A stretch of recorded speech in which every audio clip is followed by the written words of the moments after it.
Shalom sobat, ini kelanjutan tentang yang kita pelajari Tuhan Yesus Kristus sebagai imam. Saya baca ya, Ibrani 3 ayat 1.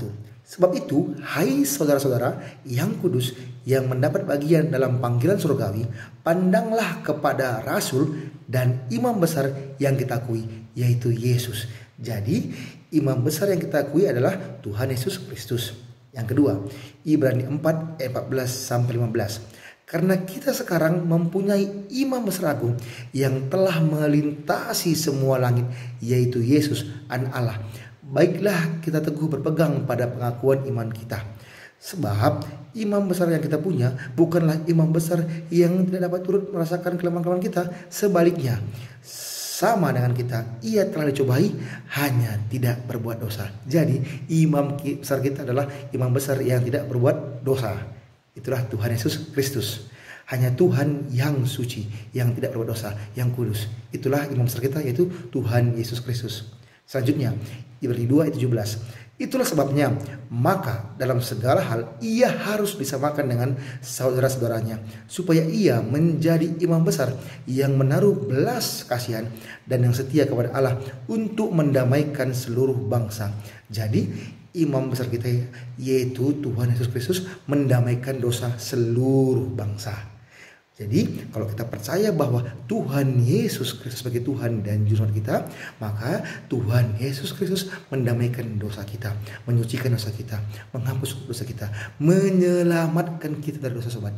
Oke, karena upah dosa adalah maut, tetapi karena Allah ialah hidup kekal dalam Kristus Yesus Tuhan kita. Oke sobat, saya ulangi, itulah sebabnya maka dalam segala hal ia harus disamakan dengan saudara-saudaranya, supaya ia menjadi imam besar yang menaruh belas kasihan dan yang setia kepada Allah untuk mendamaikan dosa seluruh bangsa. Kalau kamu merasa kamu berdosa, datang kepada Tuhan Yesus Kristus sobat. Oke, contoh perbuatan Tuhan Yesus sebagai imam. Saya baca 1 Yohanes 1 ayat 7-9. Tetapi jika kita hidup dalam terang, sama seperti Dia ada dalam terang, maka kita beroleh persekutuan seorang dengan yang lain. Dan darah Yesus, anaknya itu, menyucikan kita daripada segala dosa. Jika kita berkata bahwa kita tidak berdosa, maka kita menipu diri kita sendiri, dan kebenaran tidak ada di dalam kita. Jika kita mengaku dosa kita, maka Ia adalah setia dan adil, sehingga Ia akan mengampuni segala dosa kita dan menyucikan kita dari segala kejahatan. Nah, Tuhan Yesus Kristus akan mengampuni segala dosa kita dan menyucikan kita dari segala kejahatan. Mari sobat, kita datang kepada Tuhan Yesus Kristus, mengaku dosa kita supaya kita diampuni. Karena apa? Jika kita mengaku dosa kita, maka Ia adalah setia dan adil, sehingga Ia akan mengampuni segala dosa kita dan menyucikan kita dari segala kejahatan. Oke sobat, datang kepada Tuhan Yesus Kristus.